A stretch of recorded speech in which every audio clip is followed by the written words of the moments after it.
Super excited, guys. I got my buddy Yaedon that I met at a mastermind, and I can't wait for him to share his story with you. When I was going to this mastermind, it was honestly the first trip that I had made after having me and my wife had our daughter Liliana, and I was thinking about her a lot because like I hadn't really traveled after having Liliana, so like she was like my whole world for like 4 or 5 months there, and they always say like what you think is what you say. So the first person I met when I got to the mastermind was Yaedon, and I was like, "Hey, I just had a brand new daughter." I just blurted it out, and then that was we were talking a little bit further, and he's like, "Well, I have 4 kids." And I was like, wow, tell me more. Because obviously I grew up in a family of 4.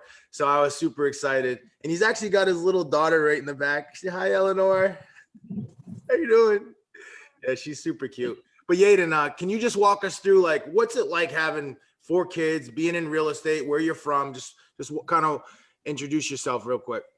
Totally. So as y'all can see, I'm 3 blocks away from my house.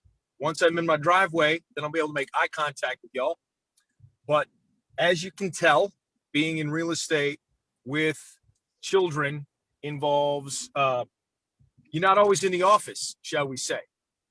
This morning, got a slightly late start, but didn't want to delay going to our donut shop for an hour so that I could be here with y'all and just talk about real estate, life, family, because like my 4 kids really, I think, are my superpower when it comes to real estate. They keep me grounded. They keep me motivated. They're the reason why I'm doing this. I want them to be able to impact the world in ways that I cannot even imagine yet. Yeah. And just like that, there we go. Now I'm home. So 4 kids, ages 13, 10, 8, and 5. 5.5. I'm sorry. That half is really big when it's 10% of your entire life, as you can tell. All right, Eleanor, I need you to take the donuts in, and I'm going to stay on this phone call. All right? Okay. All right. It's called teamwork. Makes the dream work. Yeah, us real estate investors love the teamwork, especially when you start moving into bigger deals. So, Yaedon, so where do you live? Where? So I am. We were talking about weather being relative. So I'm in South Carolina. I live just outside Charleston. I call it Uptown. It's where my dad was born. It's called Summerville, South Carolina. Wonderful place. I think we might have lost you, Yaedon. You there? Yaedon?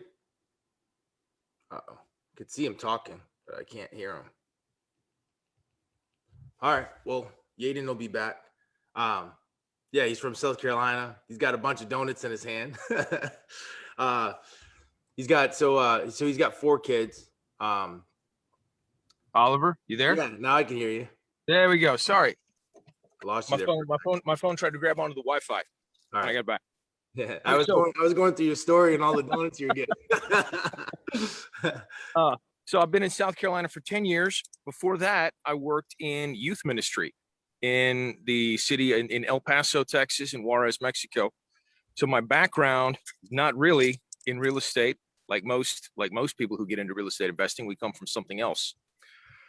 And my journey into real estate investments really kind of began as an afterthought. So being in full-time youth ministry, being the only industry I knew, the next step was to go to seminary, because that's the progression in that industry. You start as a youth minister, you learn to play guitar, associate pastor, head pastor, start your own church, write a book called The Purpose-Driven Apartments, and you sell 1 million copies. That's a joke, just in case. Do you really sell 1 million, or just you try to sell 1 million?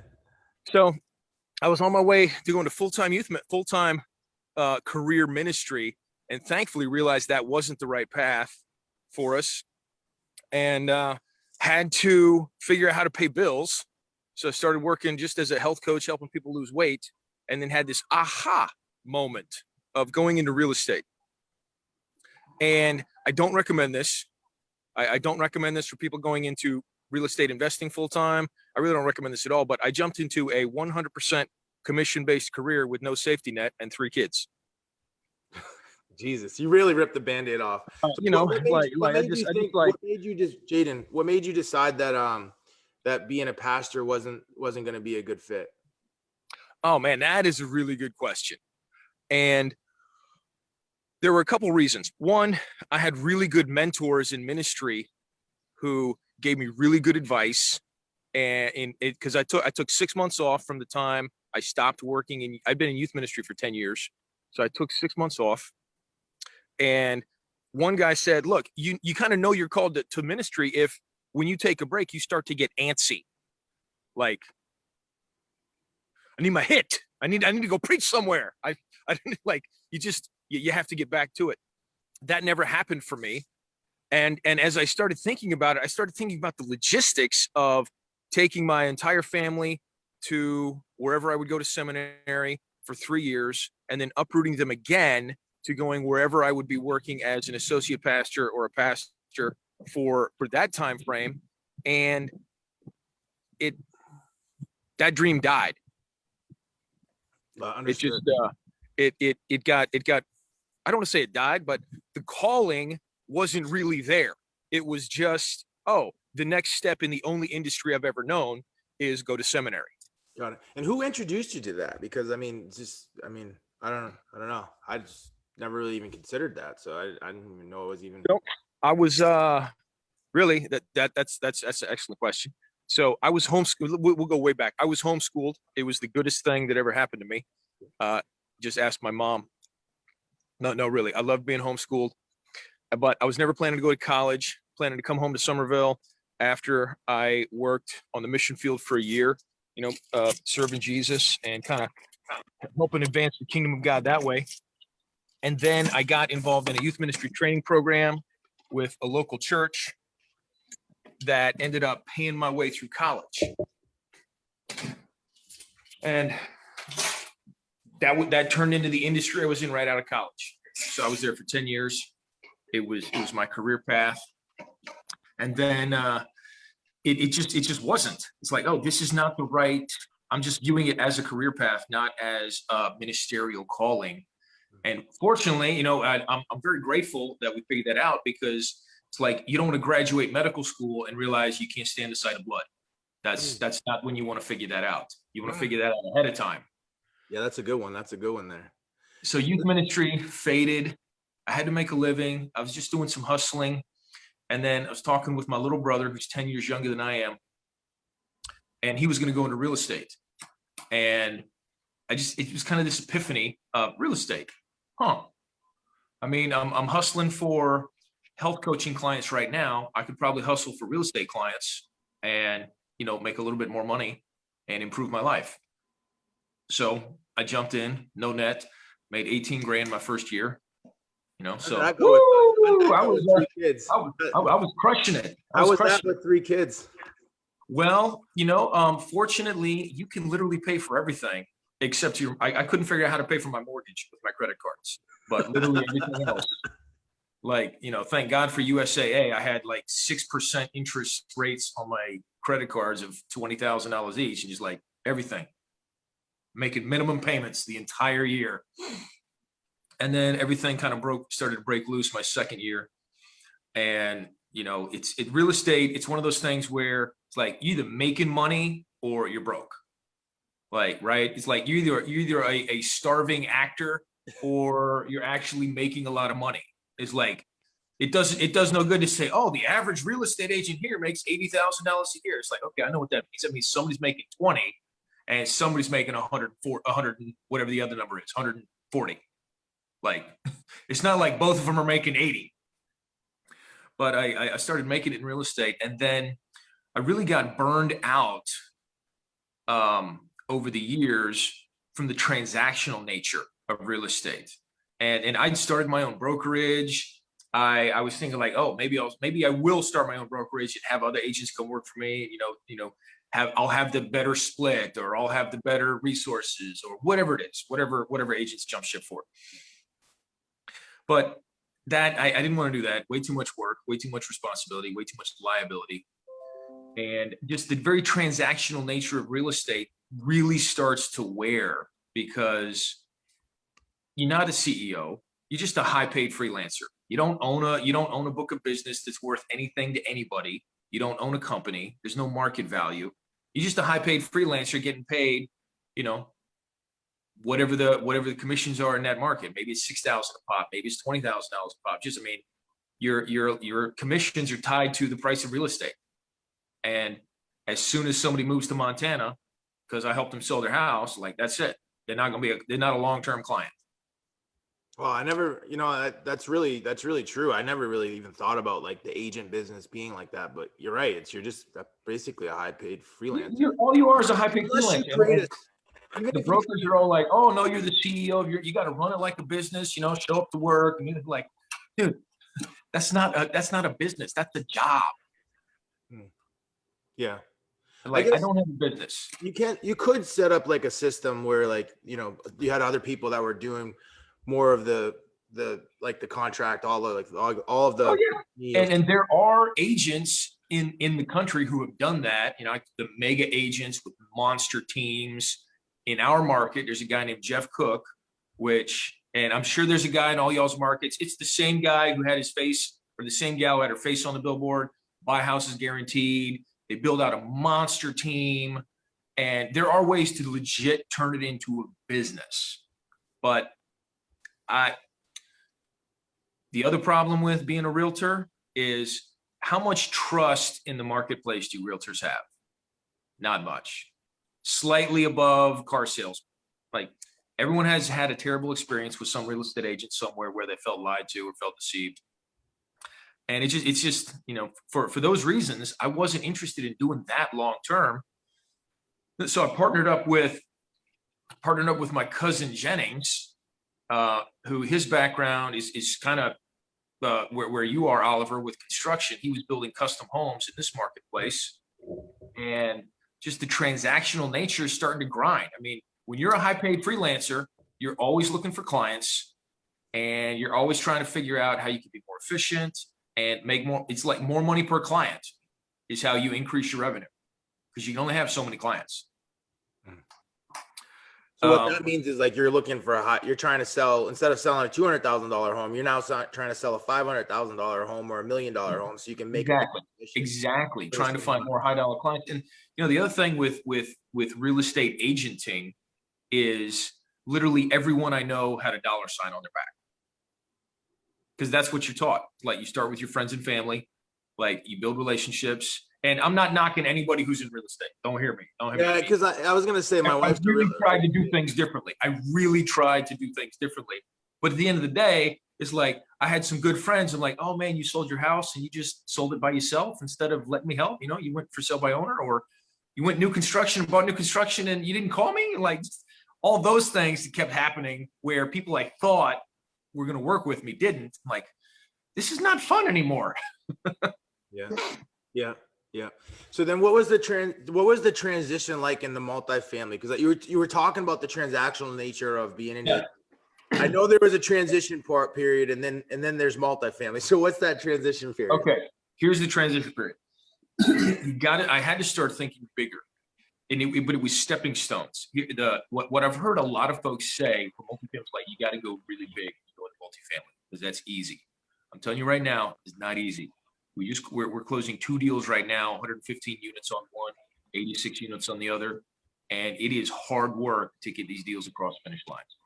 We'll talk about how we got here. So, real estate, transactional. I didn't want to do anything transactional. We started doing property management, managing properties for other people, and that's where the wheels started to turn. Like, okay, this is recurring revenue. What else can I do with this recurring revenue? My business partner Jennings, he'd been trying to figure out how to get into the multifamily game for a couple of years. He had some courses, taken webinars, done classes.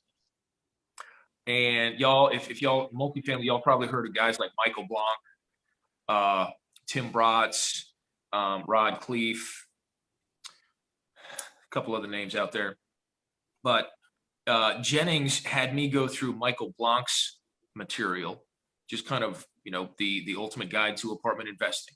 I started going through it, and that's when I started to like put two and two together, like, oh, this is a totally different hustle, right? My godfather, when my brother was trying to go into Amway, my godfather, who's in real estate, he told him, like, Paul, if you're going to hustle, don't hustle for peanuts, hustle for steak. It's the same amount of hustle, but you're hustling for better stuff, right? So hustling for steak was real estate. Hustling for a cow was property management. Hustling for a herd was like, a single family portfolio. Hustling for like an entire ranch, that's finding an apartment.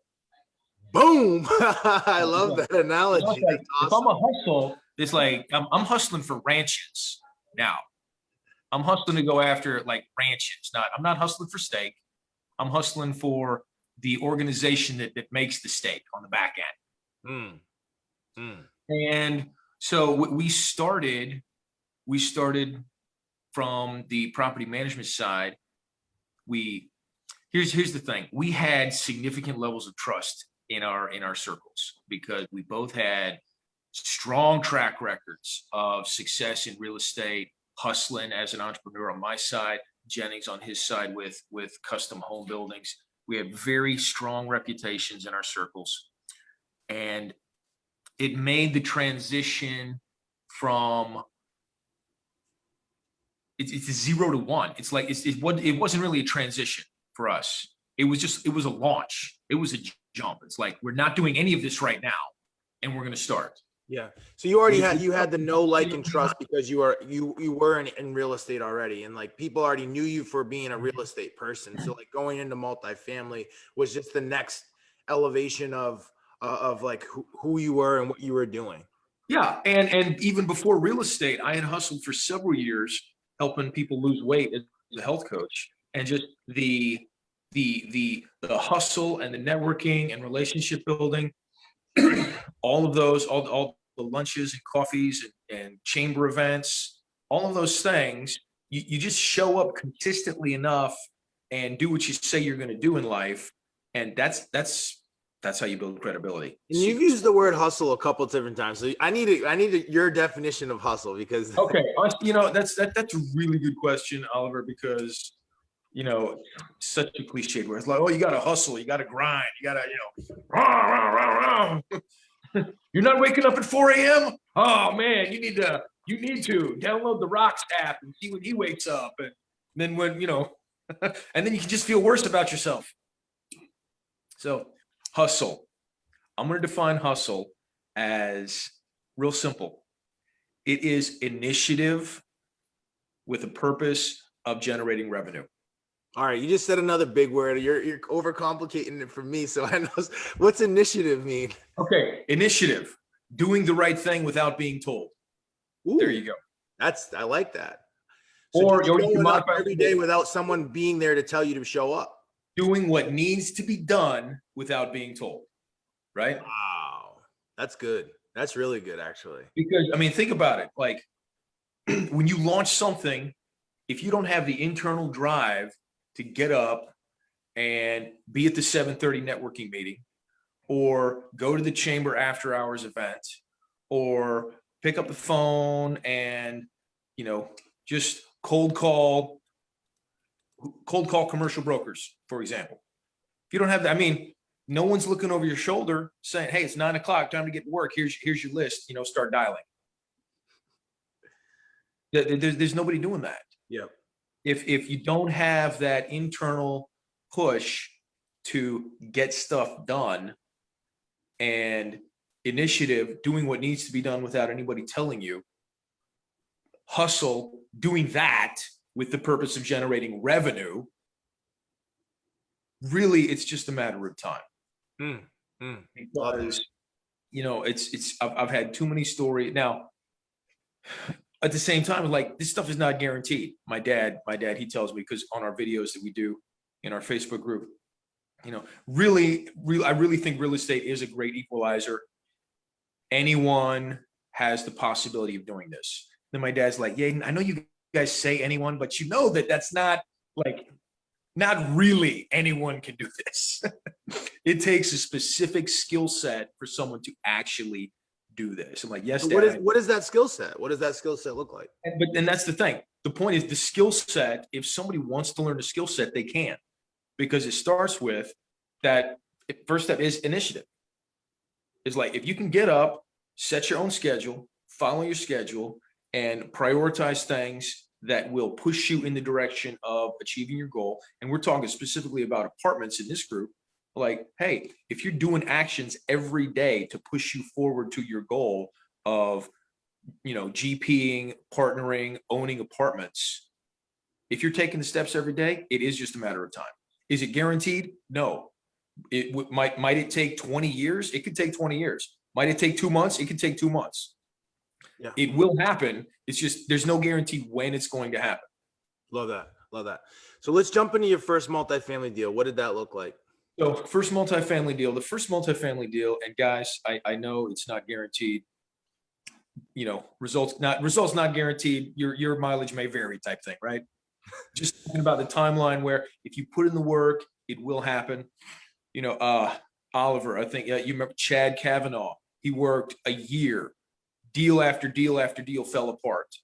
And then at the end of the year, like 3 deals came together, bam, just like that. Like, I've heard countless stories where it takes months and months and months and months for someone to land their first deal. So through the grace of God and through serendipity, we started opening our mouths and talking about apartments, and we had our first deal under contract in about a month. Jesus. What size deal was this? Well, you say Jesus, and that's exactly who we need to attribute it to, because like, it's just like time and chance happen, because you don't know who is in your circle thinking, man, you know, if only I knew somebody interested in apartments that I could maybe talk to about assigning this contract to. Right? Because that's what happened. I started just saying out loud in my networking group, we're looking to buy apartments. Commercial contractor in our group said, hey, friend of mine, he buys apartments. He has some apartments right now under contract, and he's looking to assign the contract. Would you be interested in talking to him? Oh, yes, very much so. Like, we didn't have a promote. It's crazy when you start promoting. Like, be careful what'll come to you. Right? Like you don't know. Now, you know, so in some cases it's like that, but that's part of it. Like, if you're sitting on the sidelines, not saying we buy apartments, like, guys, I wish I had done this 18 months ago, because my dad was thinking about talking to an apartment owner here in town who has owned the same apartments for decades. And had I known what I know now 3 years ago, could have had the, you know, I'd have been retired by now. Had I just known what I know now and started talking out loud and thinking differently. Literally, he sold some of his apartments. They subdivided it, sold the empty lots to Aldi. They put an Aldi, bam. I'm sure they just made all their money back from buying the apartments. And now they just own the apartments free and clear. Yeah. Crazy. Yeah. But it's like, if you're sitting on the sidelines, the first hurdle is the hardest, because going from the internal shift of, okay, hi, my name is Yaedon and we buy apartments. Okay. And then bless it. In the South, we have a phrase, right? It's called bless your heart. If ever you come to the South, it says, oh, bless your heart. That is not a compliment. Yeah, my boy Brian is saying, don't say things out loud if you don't want them to come true. Right? It's like yeah. Bless your heart equals dumbass. It's like, oh, you buy apartments. Oh, bless your heart. Isn't that wonderful? It's like. So are you saying that people were underestimating you when you first got in the game? No, I'm not saying that. I'm saying that we have to overcome that hurdle. Oh, personally, we do. Yeah. Like I'm like, I see Brian, Carl, Ben, Leah, Thomas, Ryan. I mean, I'm just looking at everybody on here. Marcus, Alexa. Like, the biggest hurdle that we face is that very first hurdle of saying, you know, I just think of all the scenes in Princess Bride. Hello, my name is Inigo Montoya. You killed my father. Prepare to die. Like, hello, my name is Yaedon Smith. I buy apartments. Prepare to sell. I don't, you know, what that's dumb, but Yeah, I but didn't really get that one, but the mental jump from I'm just a regular person to I'm a big enough operator that I can buy apartment complexes and apartment buildings. That's huge. But once you make that jump and once you commit to it and then say it out loud, and are people going to laugh? Yes, some people are going to laugh. I mean, I had one person literally laugh at me when I showed him the Bratz syndication model. And he's like, I would never invest in a deal like that. Like just like that. That couldn't keep it in laughter.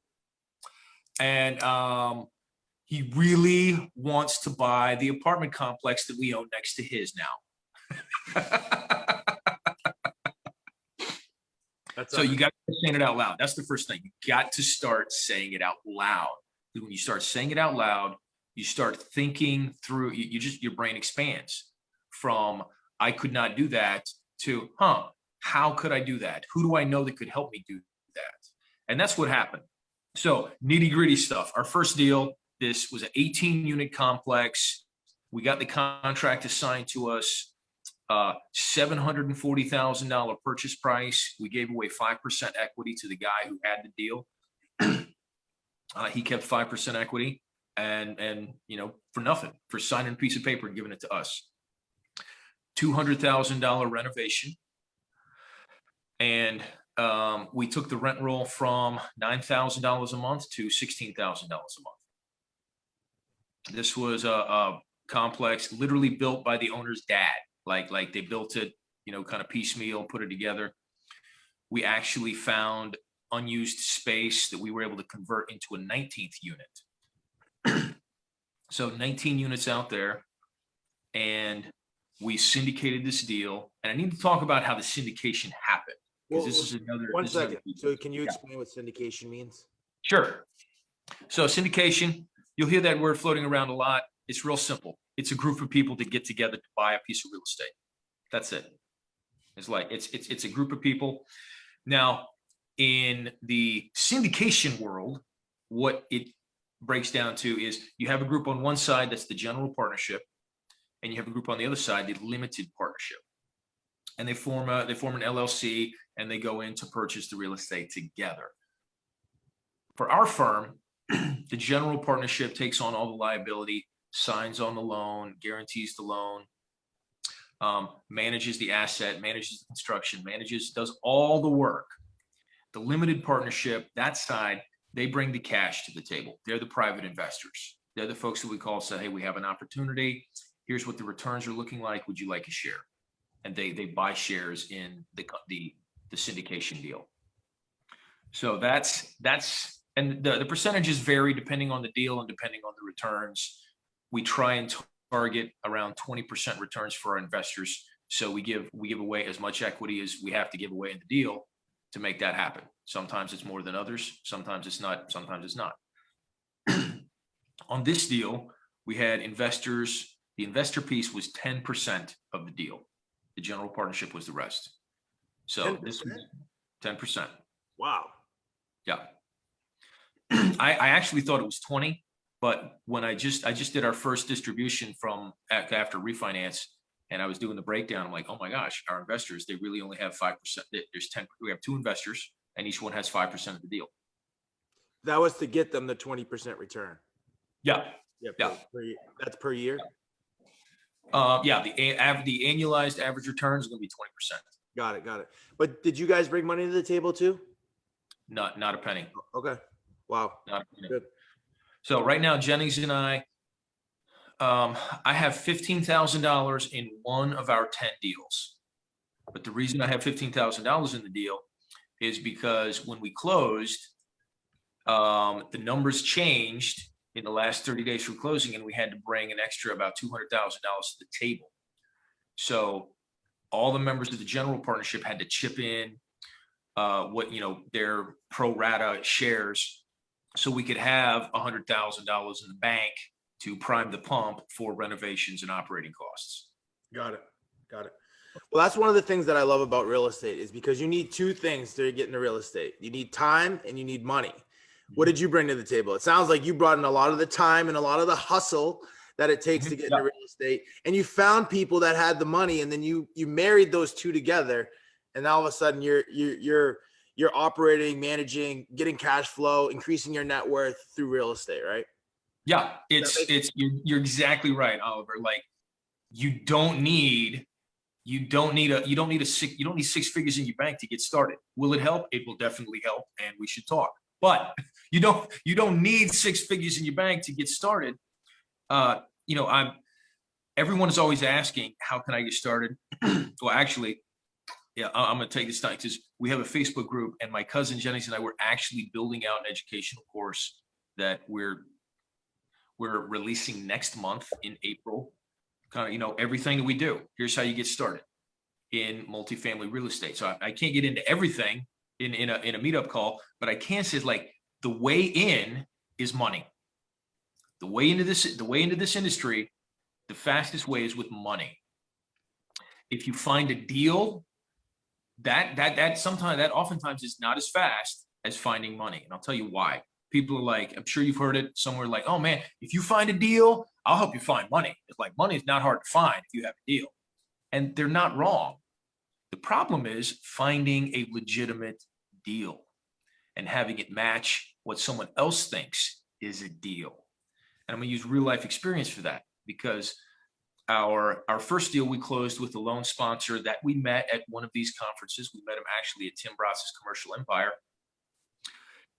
He was looking for deals. He actually had something under contract in our market. And actually, talking about time, this is a good story, because I think this is a testament to kind of how the relationship unfolded.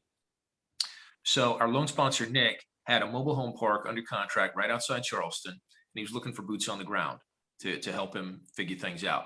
Well, Jennings and I, we live right here, and 20-minute drive from our house. We're like, hey, we'll help. And we jumped in. We started getting quotes for roads, started doing market rent analysis for lot rent, for mobile homes, trying to crunch as many numbers as we could to give it to them. Bottom line, we worked probably a month only to tell Nick, like, Nick, this is not a good deal. You need to walk away. This, it's way overpriced. And honestly, I think that very first interaction of pushing back and saying, this is not a good deal, don't do it. What made you think that wasn't a good deal? Oh, the numbers. It was under contract for like $500,000 more than it should have been. So based like, on the but where did he miss? Like, what was it? Like the pro forma rents were higher than what they actually were getting. Like, what did he not see to go into contract on a deal that was that much overpriced?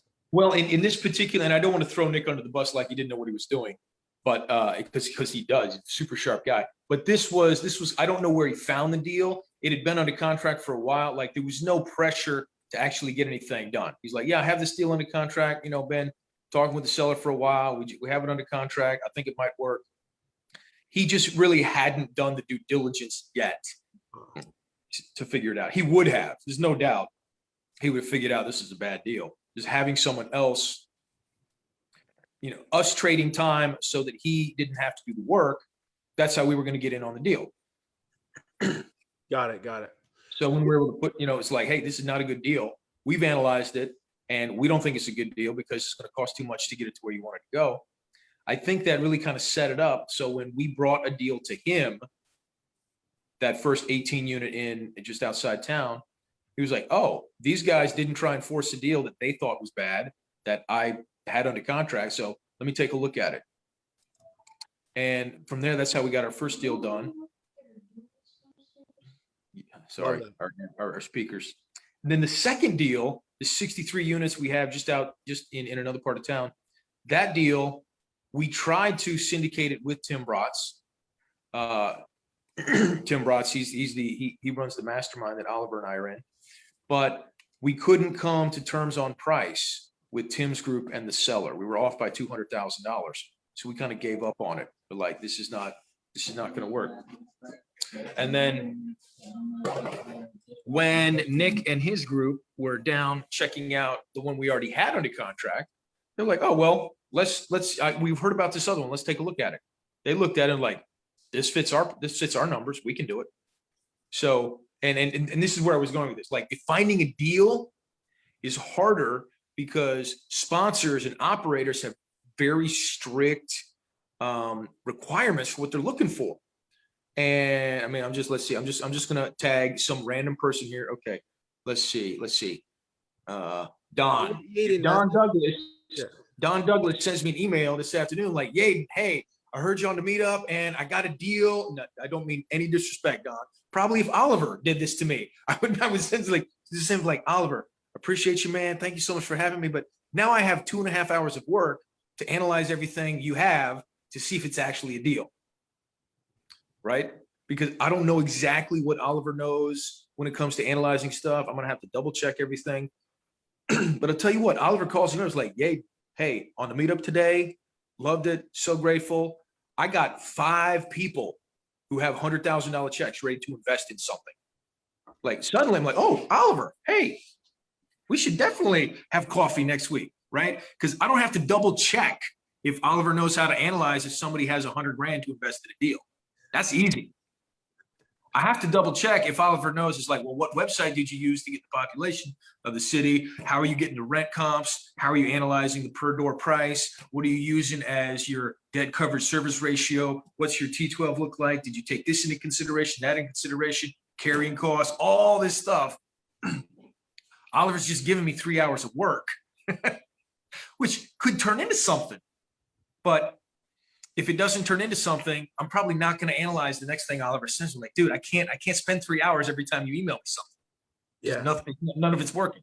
Well, that's a good point. And I was actually, so like, how do you kind of hit it there, but like, how do you go about finding a deal when there's so many deals out there? Like, what does your buy box look like? Like, what is, like, cause like, that's how I have to narrow things down. Like, hey, that doesn't fit because like, it doesn't have this, doesn't do this, it doesn't do this. Yeah. Like, what does your buy box look like?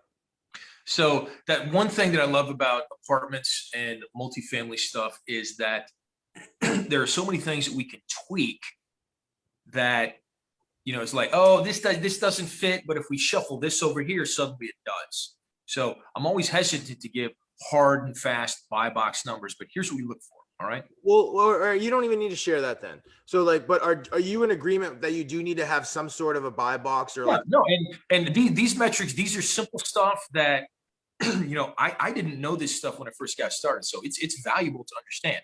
So we're looking for a couple of things.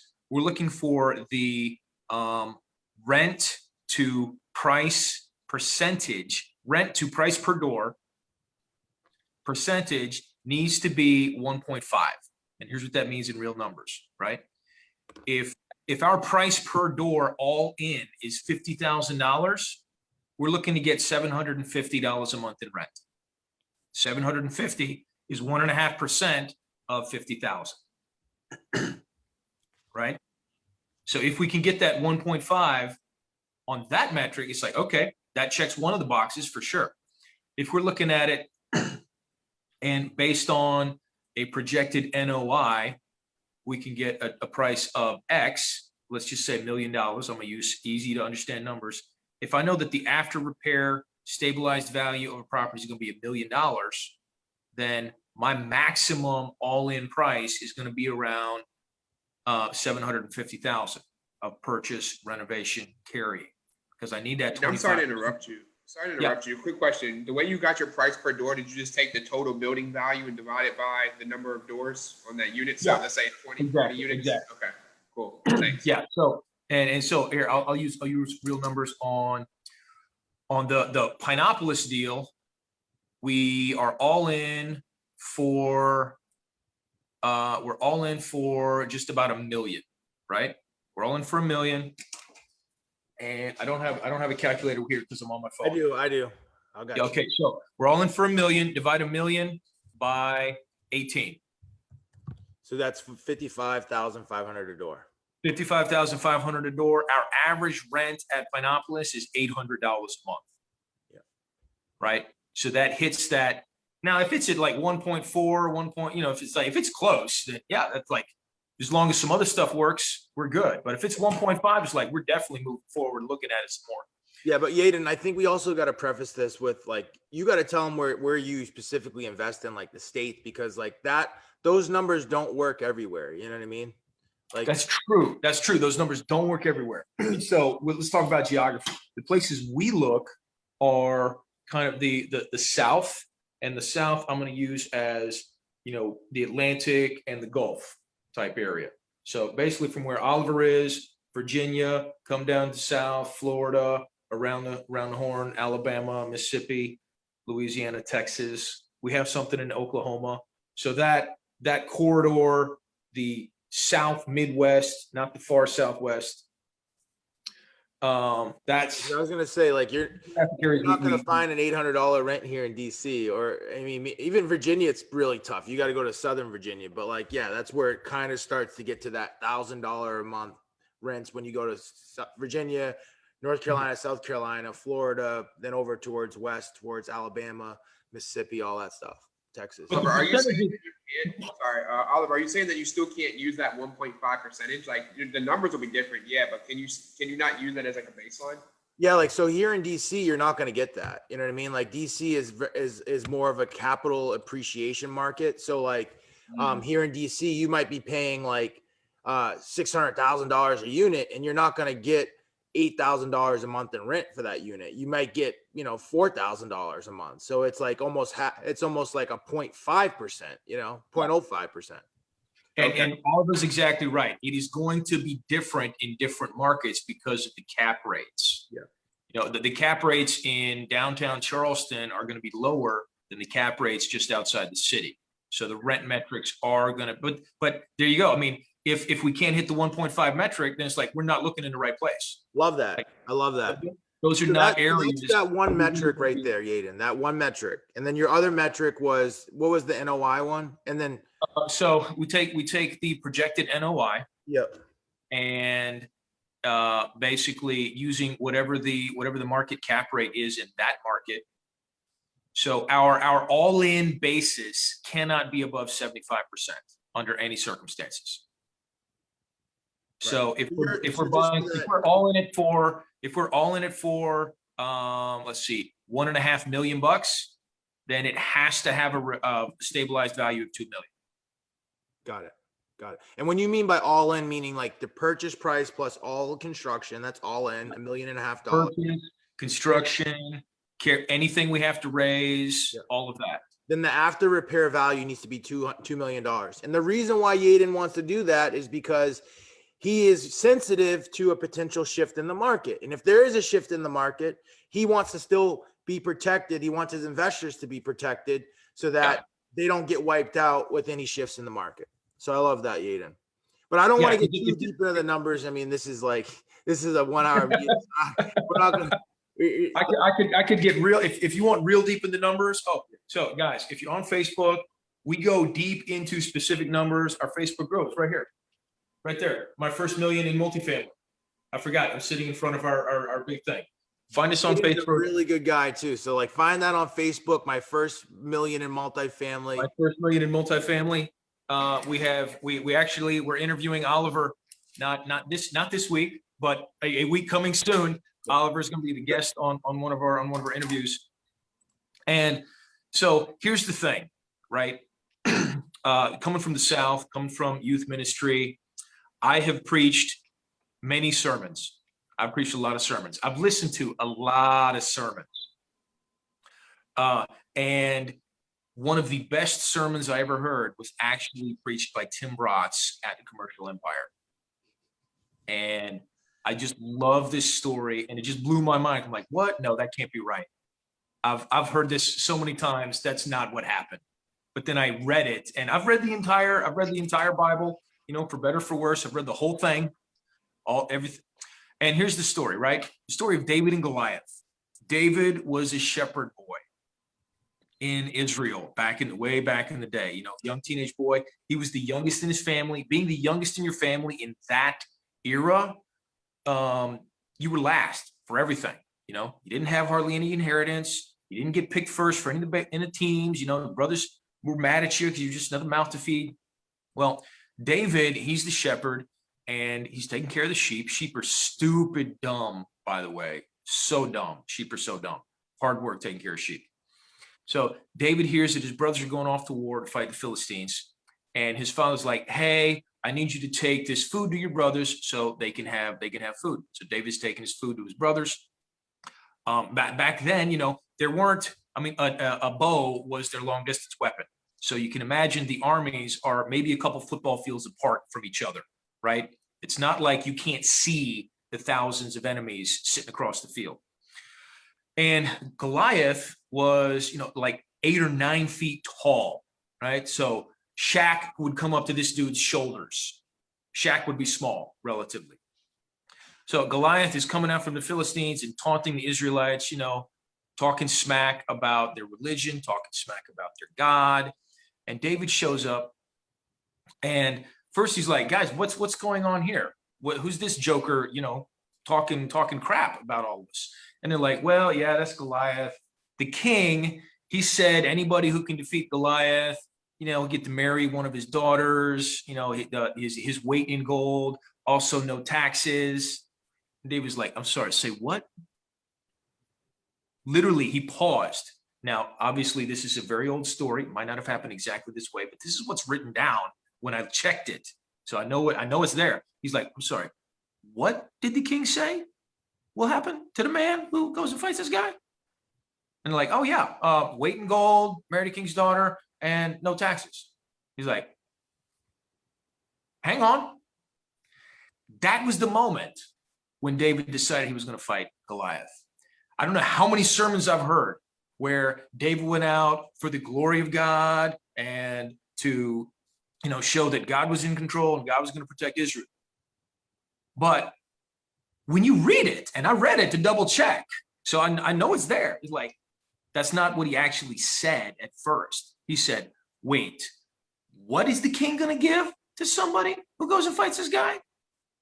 And he decided that he was going to take a swing. Now, David, he was a righteous dude on all sorts of levels, but his motivation right out of the gate was, what's in it for me, and is the reward worth the risk? And turns out he was. David was, king of Israel for many years, known as a man after God's own heart, wrote Psalms, did all sorts of cool stuff. A lot of bad stuff too, because, he's just human. But my point is, we all think about what if it goes wrong? What if there's another roof that needs to be replaced? What if all the air conditioners crap out at the exact same time and I get a $300,000 bill because I need to replace them all? What if this goes wrong? What if that goes wrong? And stuff is going to go wrong. You're going to be over budget on an electrical budget by a couple $100,000. You're going to have tenants who don't pay rent and you can't evict because the CDC thinks they're in charge. You're going to have issues. But everything doesn't have to go right. My wife accidentally said this out loud last week. She's like, if enough goes right, it'll work. It all doesn't have to go right. If enough goes right, it's amazing. And I'm telling you that all it takes for enough to go right is consistency, more consistency, and third, consistency. Like, if you can be consistent using that initiative and using that hustle to make phone calls, analyze deals, learn how Oliver analyzes a deal. Learn how I analyze a deal. Learn how Bratz analyzes a deal. Learn how operators analyze deals so you can analyze a deal like they do. Learn what they say when they're calling people asking for money so you can do the same thing. So you can show up to the table like, hey, I don't have anything now, but I got people who want to write checks for when I send them something because I've been working. They know I'm in this industry. They know I'm going to find something. It's just a matter of time. So what do I do? If you're consistent, it really is just a matter of time, but you got to get out of your own headspace. Start telling people that you buy apartments, that you're looking for apartments to buy, and you're looking for people who want to invest in apartments. And then be consistent with that. Be consistent with the hustle. Don't be a secret agent, and build relationships. Like, if you do those 3 things, the risk is absolutely worth the reward. I mean, I feel like I'm a little kid right now. I'm sitting around like story time, like with my legs crossed and everything. Man, that was the good story, man. Well, what I took away from that was, And it was perfectly set up. It's like, it's what's in it for me? Like that's so true. Like everybody's favorite radio station is WIIFM. What's in it for me? You know? That's my boy Zig Ziglar says that, right? That's right. That's right. But so you're saying that David Goliath, like that was his first thought when the king said what the bounty was. What's in it for me? Yeah. And then the second thing that he did was reward versus the risk, right? Yeah. Because obviously it's an 8-foot tall giant, and David's a 15-year-old shepherd. Now, I mean, he's killed a lion, maybe a bear at this point, but like still, like you go out there, there's no guarantee you coming back. Yeah. That's good, man. So you put it out there that you buy apartments, there's no guarantee it's going to happen, but I guarantee you it's not going to happen if you don't put it out there. Right. And having a few people laugh at you, having a few people think, oh my gosh, hey, sorry, Brian and Carl, you guys are right here below on my little phone screen. So you guys are the ones I pick on because you just right. But it's like, you know, having people say, oh, Brian, man, he's gotten big for his britches. That Carl, man, he thinks he's better than the rest of us because he's buying apartments now. Ugh. Right? Like people are going to think what they're going to think. I just am reminded of the 21st century philosopher Swift, who I think this philosopher really said it best. Haters going to hate. That's just what they do. Yeah. So where are you headed next, Yaedon? What next you got going on? We pushed closing paperwork on 2 deals yesterday out to get them closed on Monday. We got 200 units closing on Monday and funds being dispersed. You know, it ain't closed till the funds are dispersed. So I don't care who signed the paperwork until funds are where they need to be. Those deals are going to close.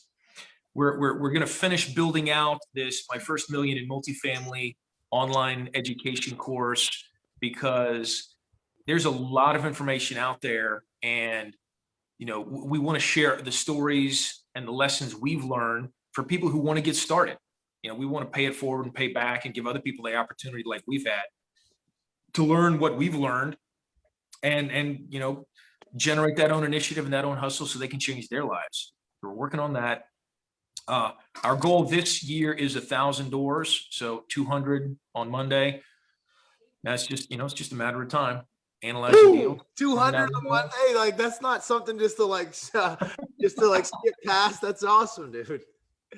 That's great. Right. Oh, now here's one thing, guys. Like everybody's like, you'll hear gurus say like, oh man, you do a 100-unit deal or more. That's all we look at. It's like, guys, I'm telling you right now, closing a single family house is like piece of cake relative to closing a quadplex. Closing a quadplex is like falling off a log compared to closing a 20-unit deal. Closing a 20-unit deal is like taking a nap relative to closing a 100-unit deal. Just like it is difficult to close these bigger deals. I wouldn't go after one of those right out of the gate. Way complicated, way more risk, way more reward, but you know, it's okay to start small. You get a duplex under contract, man, celebrate that duplex. You got a duplex. That's awesome. Most people never have a duplex. You upgrade to a quadplex or 8plex or 10plex, whatever, just like, this is not get rich quick. This is just get rich, period. For sure. Okay, so it's taken 18 months before I got my first distribution from this 18 unit turned 19 unit. My first distribution this month. We closed on it August, year and a half ago, right? So I put $2,000 in the bank. It's taken 18 months to get that. It's definitely not get rich quick, but that $2,000 is not going to stop. Yeah, and it's going to compound and compound over time. That's great. So ain't get rich quick. It's just get rich. Cool. Well, if anybody else has any other questions, put it in the chat. But I don't know about you, but I had a good fun time drinking coffee and spending some time with my boy Yaedon. He's always a really good dude. So I appreciate all the value you poured into us, because I mean, you were preaching today. I'm gonna put all my contact right here in the chat. My email. Yeah. Put the Facebook site in the chat, because and guys, I'm telling you, if you can connect with me on the Facebook group, don't just send me a friend request. I get so many friend requests. I ignore most of them. Like, I'd love to, I don't have time to connect with every single person I would love to connect with, but hit me up on the Facebook group so I recognize who you are, and then I'd love to connect with you on Facebook. Love that. Yeah, I like what you said earlier, man. I have a mentor of mine who kind of says the same thing. You got to understand the game you're playing. And I really like what you said when you were a real estate agent. Like, you understood the game you're playing is just you're just a high paid hired labor in essence. I mean, that's and there's no way to scale that because you're only one individual. Yep. You know, another story I'll give y'all real quick. To my shame, before I got into real estate, my brother Paul, who's 10 years younger, you know, in health coaching, it was a multi-level marketing company, direct sales, which those companies really teach you how to sell, by the way. Like, they're for real. But, you know, a lot of dream boarding and figuring out your why. And I sat down with my little brother, like, okay, Paul, where do you want to be when you're 50? He's like, I want to have a $500 million portfolio. I'm like, okay, but really though, like, let's be realistic, right? Where do you want to be when you're 50? And to my shame, I was the dream killer in that conversation.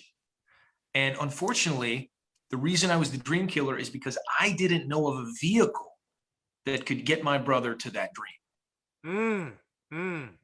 The only vehicles I was aware of wouldn't get us there. And what do you mean by vehicle? I mean, wow, I'm so glad we had this conversation. Working as a health coach, helping people lose weight, and building a team as a multi-level marketing company. I mean, yeah, you could get to the point where you're making $20,000 to $50,000 a month. It's like, but that's not going to get you to a $500 million portfolio. That'll get you to a $10 million portfolio, but it's not going to get you to a $500 million portfolio. Working as a real estate agent, making $300,000 a year in commissions, that'll get you somewhere, but will it get you where you want to go? Taking down, you know, let's see, 3.3, 2.8, what is that? Taking down over $6 million in apartments in a day that are going to be worth, you know, $9 or $10 million in 2 years, and doing that a couple times a year, that can get you to a $500 million portfolio. Yeah. So like the vehicle of multifamily real estate investing is the vehicle that you're talking about. Yeah, exactly. The industry that you're in, and the industry that I'm in now is multifamily apartments, commercial real estate investing. This vehicle, now there's no doubt in my mind that at some point my net worth will be in the 9 figures, you know, $100 million. That plus $4 cash, and I can buy a cup of coffee. So anybody starts talking about net worth, just, you know, okay, I know how it works. It's not all it's cracked up to be. Yeah. So like cash flow is really important. So like, that's one thing I do like about real estate agents though, is they make a lot of cash, but like smart agents then reinvest that cash into real estate. I mean, that's what I've personally done. You know, like I own a construction company. Like I make a ton of money in the construction business. I then funnel all that money into real estate because I know that that's my passive income bucket. So like I now have money working for me, and money working for you is always going to work harder than you working for money. I mean, it works 24/7. It doesn't have to sleep. It does not have to sleep. Yeah. So like once that stuff starts having babies and starts having friends and they come back into my pocket, like it's going to be a good day. You know what I mean? And it already has been a good day. Right. But, so like, yeah. So like generating cash flow in something is a good thing.